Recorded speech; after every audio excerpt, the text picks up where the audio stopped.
नमस्कार मित्रांनो, तू ही रे माझा मितवा मालिकेच्या आजच्या जबरदस्त भागामध्ये आपण पाहणार आहोत की आता रमाकांत घरी आलेले असतात. त्याच वेळेला त्यांना पाहून सगळ्यांना खूप आनंद होतो. फक्त अर्णव मात्र तोंड पाडून बसलेला असतो. तेव्हा बाबा म्हणतात की ईश्वरी बाळा, तुझ्यासाठी हे बघ काय मी एक भेटवस्तू आणली आहे. तेव्हा ती घेते आणि म्हणते की वा बाबा, खरंच खूप सुंदर आहे, गाय वासराची मूर्ती. तेव्हा मग बाबा म्हणतात की एकदा तुम्ही दोघंजणही बघा, तू आणि चिंटू, आणि मग मला सांगा की कशी वाटली ते.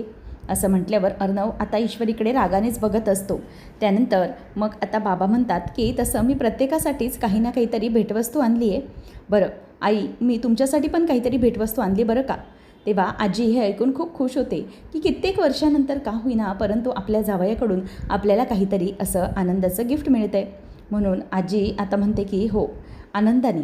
तेव्हा मग बाबा स्वतःच्या झोळीतली भगवद्गीता काढतात आणि आजीच्या हातात ठेवून म्हणतात की हे घ्या आई, मी तुमच्यासाठी भगवद्गीता घेऊन आलो आहे. आणि ते घेऊन तिला फार प्रसन्न वाटतं. नंतर वल्लरी आलेली असते. तेव्हा मामा आवाज देतो.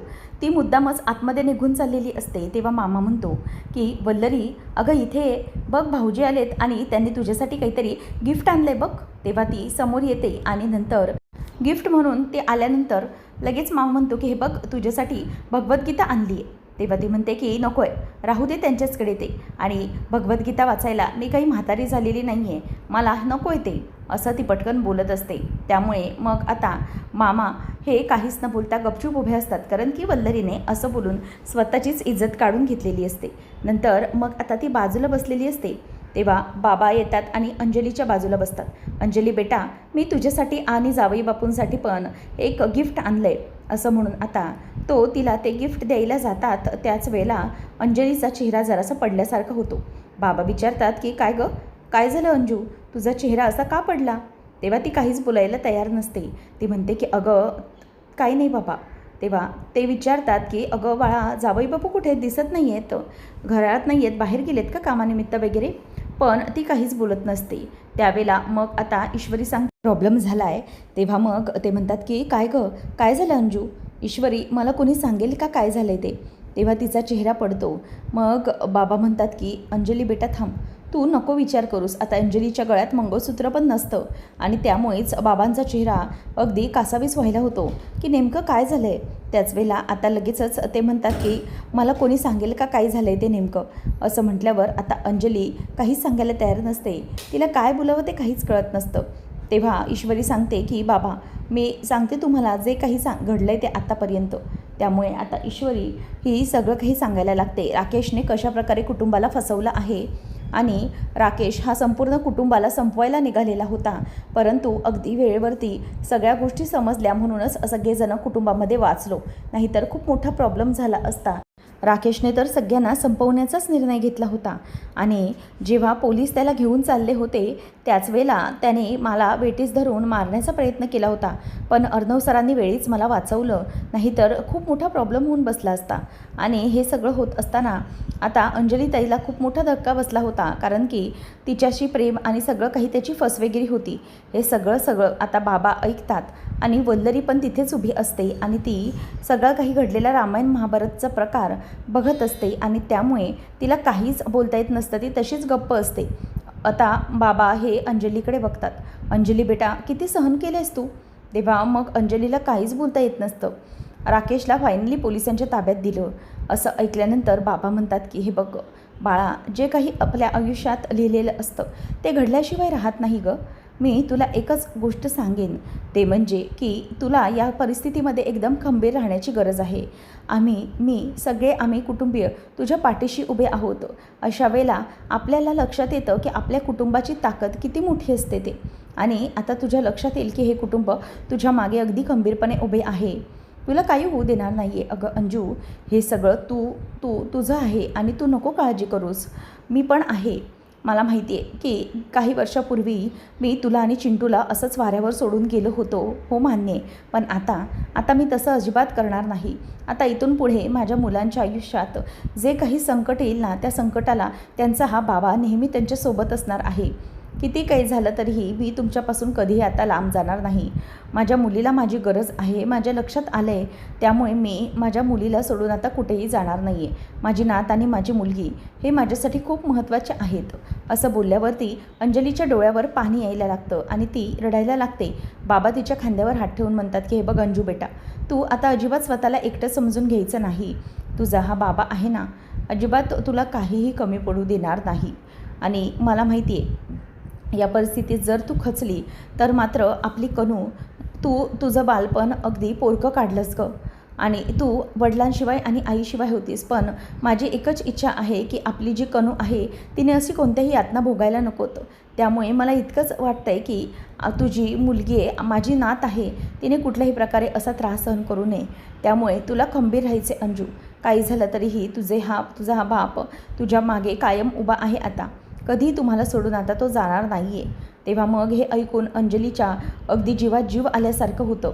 ते म्हणतात की मी काही वर्षापूर्वी जी चूक केली होती ती तू करू नकोस. मला आत्ता कळत आहे की कुटुंबाची ताकद काय असते.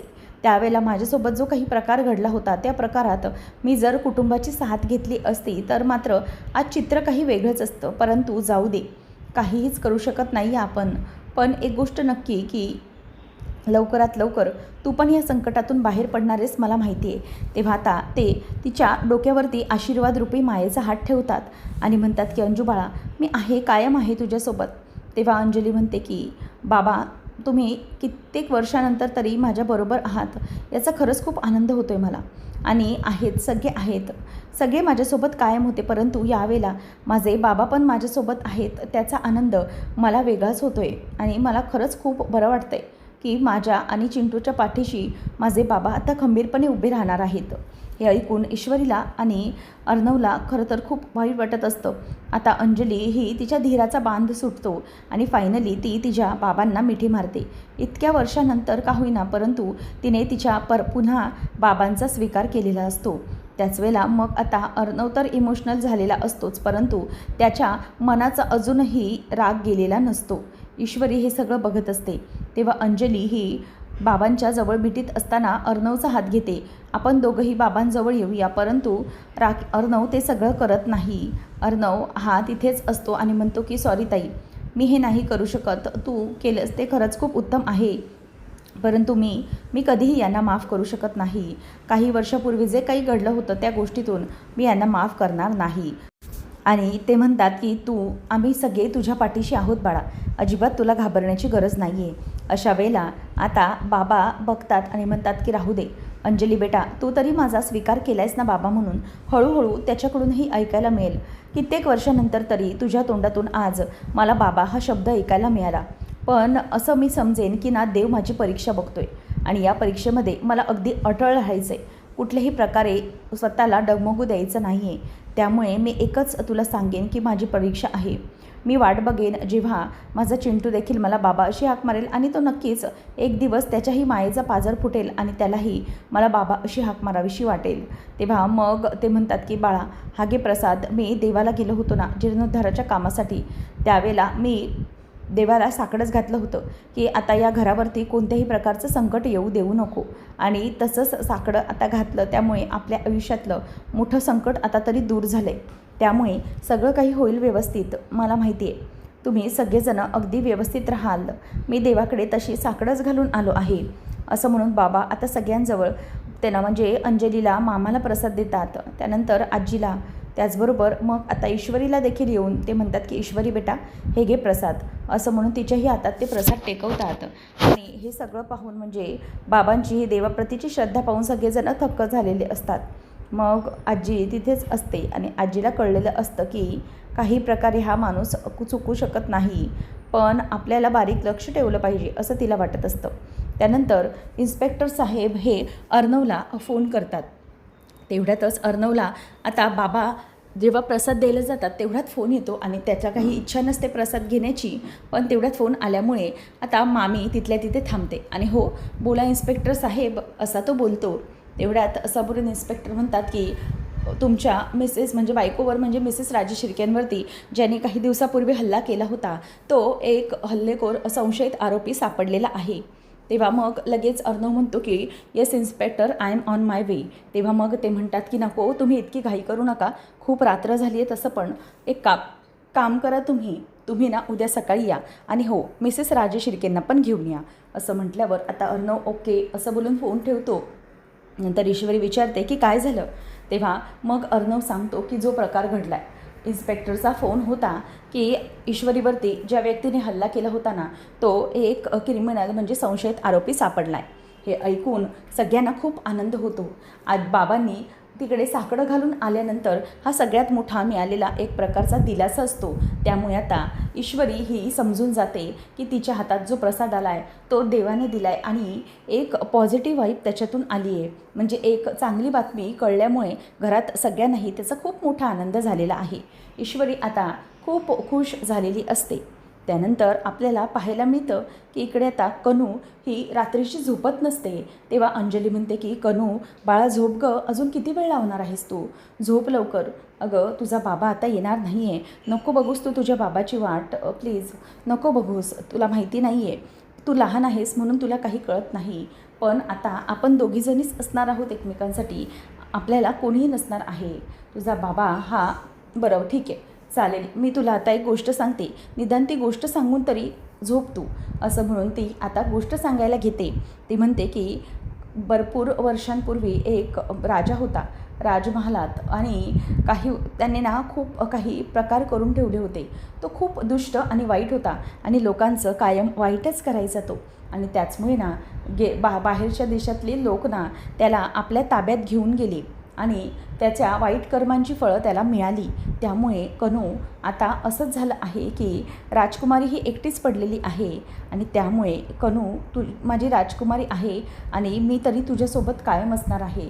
त्यामुळे तू आता झोप, अजिबात कसलाही विचार करू नकोस, असं ती तिला बोलत असते.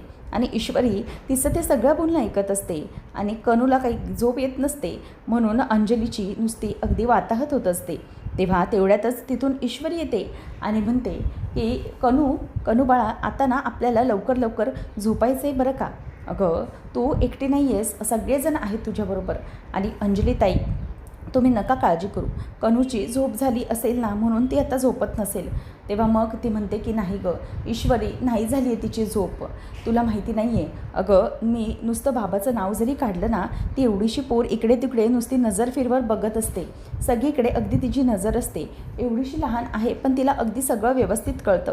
तेव्हा मग ईश्वरी म्हणते की हो, सगळेजण आहेत या कनूच्या पाठी, तिला काहीच घाबरण्याचं कारण नाही आहे आणि सगळेजण तिच्यासाठी काहीही करू शकतात. आणि तिचा मामा तर तिचं अख्खं जग तिच्या पायाशी आणून ठेवू शकतो. त्याच्यामुळे अजिबात काळजी करू नका, कनूला कुठल्याही प्रकारे काहीही टेन्शन होणार नाही, तुम्ही नका घाबरू. त्यावेळेला मग आता लगेचच पुढे अर्णव येतो आणि म्हणतो की अगदी बरोबर बोलली मी सिंदूर, काहीच घाबरण्याची गरज नाही आहे. कनू तुझा हा मामा आहे ना, त्याच्यामुळे तुला घाबरण्याची गरज नाही आहे, असं पटकन तो बोलून दाखवतो. आणि ईश्वरी ही म्हणते की बघितलं ताई, मी तुम्हाला सांगितलं होतं ना. नंतर मग अंजली आता गप्पच बसलेली असते आणि तेवढ्यातच तो म्हणतो की ताई झोपत नाही आहे का हे लबाड बाळ, थांब दे माझ्याकडे हिला, मी बघतो. तेव्हा आता अर्णव म्हणतो की ताई आपण सगळेजण आहोत ना कनूसाठी, आणि तू म्हणजे तिची बाप आणि आई दोन्ही आहे, त्याच्यामुळे नाही घाबरण्याची गरज, होईल सगळं व्यवस्थित. आता तिला दिलासा दिल्याशिवाय दोघांना काहीही करता येत नसतं. तेव्हा मग आता ईश्वरी ही अर्णवकडे आनंदाने अगदी बघत असते, कारण की अगदी वेळेवरती तो कनूसाठी आलेला असतो. नंतर मग आता अंजली म्हणते की खरंच मला कळत नाही रे चिंटू, मी हिला कसं समजवू, हिचं आयुष्य कोणत्या प्रकारचं आहे ते, हिला जन्माला घालणारा बाप आणि तेही त्याची एक वाईट विचारच होते. ही जो माणूस आहे तो पापी होता आणि त्याच्या पापातून हिचा जन्म झालेला आहे, हे कसं सांगू मी हिला, हिचा फक्त वापर करून घेतला या बापाने, हे कसं समजावू या एवढूशा मुलीला मी. तेव्हा मग अर्णव म्हणतो की हे बघ, अजिबात तिला काहीही सांगण्याची गरज नाही आहे, ती जेव्हा मोठी होईल ना तेव्हा ती बरोबर समजेल. त्यामुळे आता तिला कुठल्याही प्रकारचं टेन्शन तू देऊ नकोस ताई, आणि तिचा हा मामा आहे ना त्याच्यामुळे नको काही तू तिला सांगूस, आण तिला इकडे आण, बघूया कशी झोपत नाही ते. असं म्हणून आता अर्णव हा तिला घेतो आणि तिला पाळण्यात ठेवून म्हणतो की लबाड चल लवकर गाई करायची, झोप लवकर लवकर, असं म्हणून तो आता तिला झोपाळ्यात ठेवून झोका देत असतो. तर इथे ईश्वरी आता अंजली ताईला जवळ घेते, सगळं काही व्यवस्थित होईल, अजिबात घाबरू नकोस असा दिलासा आता ईश्वरी ही अंजलीला देत असते. त्यामुळे तिला खूप बरं वाटत असतं आणि त्या दोघींनाही असं एकत्र आलेलं पाहून अर्णवला पण खूप बरं वाटतं. नंतर आपल्याला पाहायला मिळतं की वल्लरीची नुसती जीवाची घालमेल होत असते. ती विचार करते की इथे इन्स्पेक्टरचा फोन या अर्णवला आला होता आणि त्याचा फोन आला म्हणजे खूप मोठा प्रॉब्लेम होणार असंच आहे. मला तरी वाटतंय ना की आता इन्स्पेक्टर तो अर्णवला काय सांगणार असेल आणि जर खरंच त्या मारेकऱ्यापर्यंत पोलीस पोचले असतील तर तो मारेकरी उदयकांचं नाव घेणार आणि जर उदयकांचं नाव घेतलं तर तो माझं नाव घेऊ शकतो. त्यामुळे मी खूप मोठ्या प्रॉब्लेममध्ये अडकू शकते. त्यापेक्षा मला एक काम केलं पाहिजे, ते म्हणजे मला त्या उदयकांतचाच काटा काढला पाहिजे. काही झालं तरीही माझं नाव या प्रकरणामध्ये समोर येता कामा नये. त्यासाठी उदयकांतचा काटा काढणं हे एकमेव आता माझं ध्येय आहे. अँड दॅट इज दॅट असं म्हणून ती आता मनातल्या मनातच सूड उगवत असते. तर दुसरीकडे सकाळी सकाळी आकाश अजूनही गाढ झोपलेला असतो. रात्रीचं काम करून तो थकलेला असतो. तेव्हा त्याच्यासाठी बेड टी घेऊन आता बायको म्हणजेच नम्रता आलेली असते आणि नम्रता ही म्हणते की अरे बापरे, अजून आकाश सर उठलेले दिसत नाही आहेत, खूप दमले होते, रात्रभर बिचारे काम करत होते, राहू दे, मी त्यांना आता उठवत नाही, त्यांना आराम करू दे. तेवढ्यातच आता आकाशला जाग आलेली असते आणि तो पटकन नम्रताचा हात धरतो आणि तिला स्वतःच्या अंगावरती ओढून घेतो. तेव्हा ती म्हणते की हे काय चाललं आहे तुमचं आकाश सर, सकाळी सकाळी? हो, तुम्ही इथे आराम करताय म्हणून मी तुम्हाला डिस्टर्ब करायला येत नव्हते आणि तुमचं इथे काय चाललं आहे दुसरंच? तेव्हा मग ती म्हणते की राहू दे, मला ना तुमच्याशी बोलायचंच नाही आहे. तेव्हा तो म्हणतो की का गं, काय झालं आता? मग ती म्हणते की तुम्हाला ना कधीही कुठलाही विचार आणि मूड येत असतो. तो म्हणतो की मग आता काय करणार मी? त्याचबरोबर नम्रता म्हणते की काय करणार म्हणजे काय, मला ना खरंच तुमचं खूप राग आला आहे. तुम्ही ना मला जराही वेळ देत नाही. ऑफिसमध्ये तर ऑफिसमध्येही काम सुरू असतं तुमचं आणि घरातही तेच सगळं सुरू असतं तुमचं. म्हणजे मला सांगा की कधी काही माझ्या मनाने होणार आहे की नाही? ती इशू ती पण सारखी सारखी ऑफिसच्या कामानिमित्त बाहेर असते. म्हणजे तिलाही तीच बाहेरची सगळी कामं असतात. मीच आपली घरामध्ये एकटी वेड्यासारखी असते. आणि तुम्हाला माहिती आहे का की सारखी सारखी तुमची आई ती मला त्या इशूचे दाखले बसते की इशू अशी चांगली आहे, तशी चांगली आहे आणि खरंच ना हे सगळं कंटाळवाणं वाटतं मला. तेव्हा आकाश म्हणतो की मग काय करायचं आहे मी, सांग मला. आता तो तिचा हात धर तिला शांत राहण्याचा प्रयत्न करत असतो आणि म्हणतो की प्लीज आता हे सगळं बोललंच पाहिजे का? इतका सगळ्यात चांगला मूड होता. आणि तेव्हा लगेच ती म्हणते की हो, आता ना हेच ऐकायचं बाकी राहिलं होतं. म्हणजे तुमचा मूड महत्त्वाचा आहे, परंतु माझ्या मनामध्ये काय चालू आहे हे तुम्हाला समजायला पाहिजे की नको? तुम्ही समजतच नाही आहे. तेव्हा मग आकाश म्हणतो की ठीक आहे, ओके बाबा बोल, काय झालं आहे? तेव्हा ती म्हणते की तुम्हाला माहिती आहे का की हे सगळं ना खरंच खूप विचित्र वाटतं आहे मला प्रत्येकजण आपलं म्हणजेच तुमची आई ती तर सारखी त्या ईश्वरीवरून मला टोमणा देत असते आणि तुम्ही रात्रीचे असे काम करत बसता. मी तुमच्याशी बोलू तरी कधी?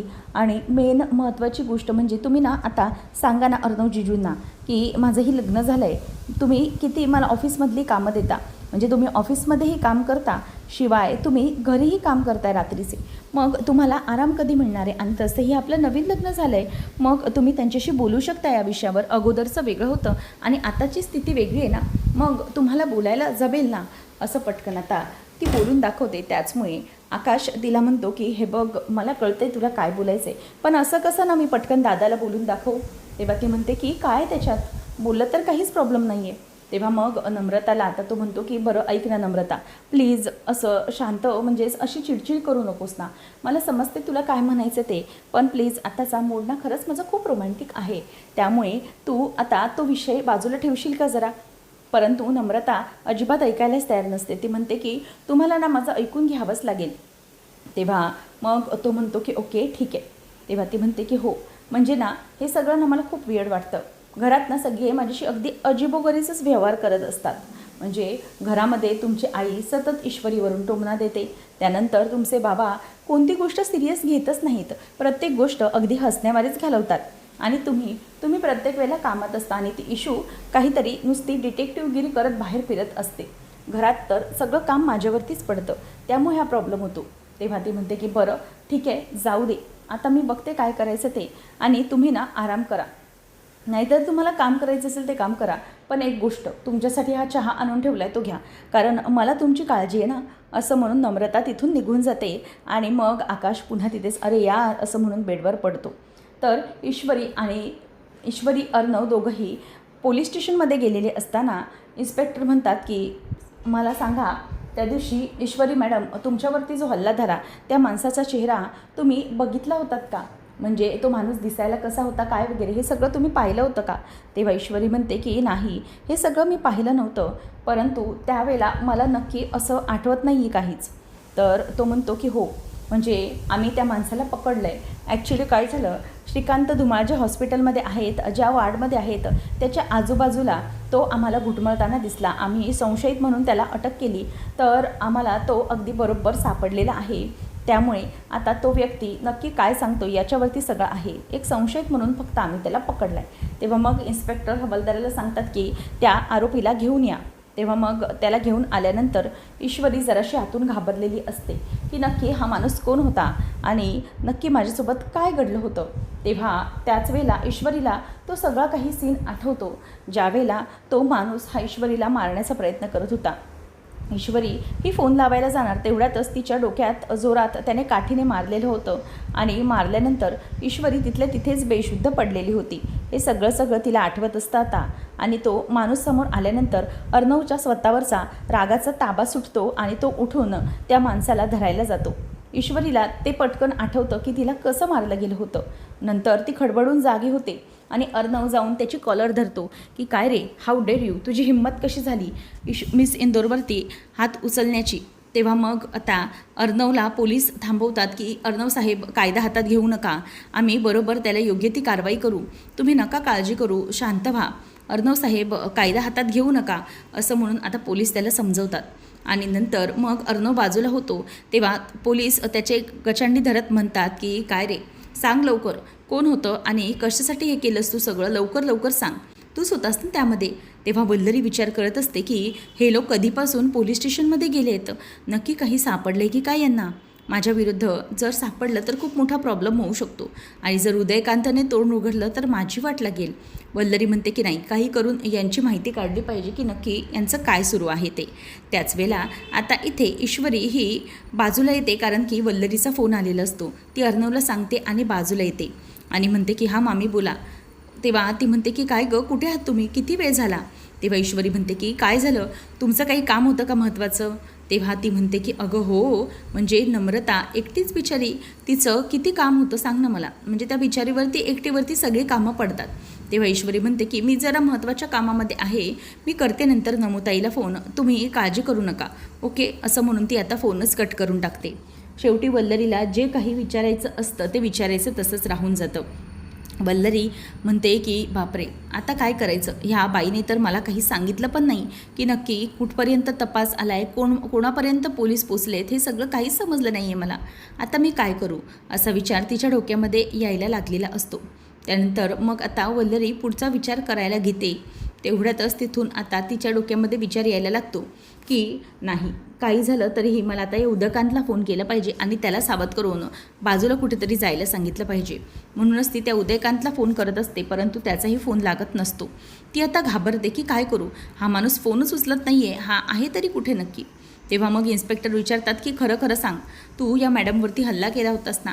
तेव्हा तो म्हणतो की मी मनापासून सांगतो सर आणि अगदी खरं सांगतो, हो मीच केला होता हा हल्ला, म्हणजे पण आम्हाला पैसे देणारी व्यक्ती कोणी दुसरीच होती. तेव्हा मग लगेचच इन्स्पेक्टर विचारतात की सांग कोण होतं ते, नक्की कोणी हे सगळं करायला सांगितलेलं सांग, आत्ता सांग. तेव्हा तो म्हणतो की साहेब मला त्या माणसाचं नाव नाही माहिती. तेव्हा मग पोलीस मारतात आणि म्हणतात की नाव नाही माहिती, काम करतोस त्याच्यासाठी आणि तुला नाव नाही माहिती. तेव्हा मग ईश्वरी विचारते की दादा मला एक गोष्ट तुम्ही सांगा की ती व्यक्ती पुरुष होता की बाई होती. तेव्हा मग तो म्हणतो की पुरुष. मॅडम तो माणूस होता, आई शपथ घेऊन सांगतो की तो माणूस होता आणि त्याने म्हणजे मला कधी असा स्पेशली भेटला नाही, त्याचं आणि माझं फोनवरच बोलणं झालं होतं आणि त्याने मला मारण्यासाठी सुपारी दिली होती. आता हे ऐकल्यानंतर वल्लरी तिकडे घाबरलेली असते आणि पुढच्या भागामध्ये स्केच काढणे सुरू असते. त्याच वेळेला इन्स्पेक्टर म्हणतात की लवकर सांगायचं की तो कसा दिसत होता आणि काय होतं ते. मग जो माणूस असतो संशयित सापडलेला असतो, तो ईश्वरीनं मारलेला माणूस हा उदयकांतचे सगळे काही हावभाव आणि सगळं सांगत असतो, म्हणजे त्याची बॉडी लँग्वेज, त्याचं मिशा वगैरे सगळं काही एक्सप्लेन करून सांगत असतो. आणि स्केच आर्टिस्ट स्केच काढतो आणि फायनली ते अर्णवच्या हातामध्ये देतो. आणि तो म्हणतो की सर डन झालं हे असं म्हणून. आता अर्णव जेव्हा ते घेतो तेव्हा ते पाहून त्याला जबरदस्त असा धक्का बसतो, कारण की त्याच्यावरती खूप मोठा प्रॉब्लेम झालेला आहे. म्हणजेच उदयकांतचा चेहरा समोर आलेला असतो. आता अर्णव हा उदयकांतचा चेहरा सगळ्यांसमोर आणतोय घरी, तेव्हा सगळ्यांसमोर म्हणतो की हे उदयकांत आहे आणि त्यानेच मी सिंदूरवर हल्ला करण्याचा प्रयत्न केला. आता ईश्वरी म्हणते की जर खरंच या माणसाने माझ्यावरती हल्ला करण्याचा प्रयत्न केला तर नक्कीच त्याच्यामागे काहीतरी कटकारस्थान असणार आहे. हा एकटं काही करू शकणार नाही आहे. त्यामुळे आता या उदयकांत काकाला पहिले शोधलं पाहिजे, त्यानंतरच मग आपल्याला पुढच्या प्रश्नांची उत्तरे मिळू शकतात असं अर्णवला आता ईश्वरी सांगते. आणि त्यानंतर मग आता दोघांच्याही मनामध्ये विचार येतात. वल्लरी घाबरते की आता या उदयकांतपर्यंत पोचले तर माझी लागली वाट, माझं पूर्णपणे नाव पुढे येईल. ईश्वरी म्हणते की काही झालं तरी आता या उदयकांत काकापर्यंत जाऊनच या सत्याचा उलगडा केला पाहिजे की ते माझ्या जीवावरती का उठले होते. हे सगळं विचारण्यासाठी मला गेलंच पाहिजे असा विचार इथे आता तिच्या डोक्यामध्ये यायला लागतो. नेमकं पुढे काय घडणार आहे ईश्वरी आणि अर्णव उदयकांतपर्यंत पोचेपर्यंत पुढे काय घडू शकतं हे सगळं पाहणं अगदी रंजक ठरेल. अशाच अपडेट्ससाठी चॅनलला नक्की सबस्क्राईब करा. धन्यवाद.